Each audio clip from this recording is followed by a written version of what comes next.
Question 22. This is a partial solution question in that all the answer choices are lists of flowers that could be in bouquet 2. It's also an accept question, so 4 of the answer choices work, 1 of the answer choices doesn't. Because we have several sketches from our local questions and the correct answer to the solution question and the original master diagram, we have a lot of raw material here, so the best way to proceed is going to be to check the raw material we have to see if we've ever seen the answer choices.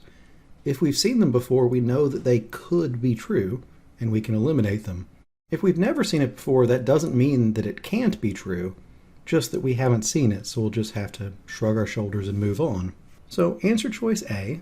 Now we've never seen L and R be the 2 flowers that bouquet 2 has in any of the sketches we've seen so far, so this would be a question mark. We don't know if this could be true or not, we've just never seen it. Answer choice B, though, we have seen. In the sketch for question 20, it's possible for bouquet 2 to have P and T. And since it is possible, it's not our answer. Answer choice C, we can find over there in question 21. Answer choice C has P, R, and S, and we could add an extra P to bouquet 2 in question 21.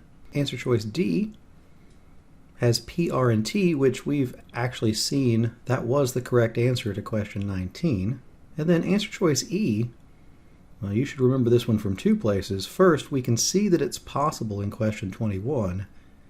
It also was the correct answer to question 21. Question 21's correct answer, answer choice E, was P, R, S, and T. So we've seen B through E, which means that answer choice A is definitely the answer.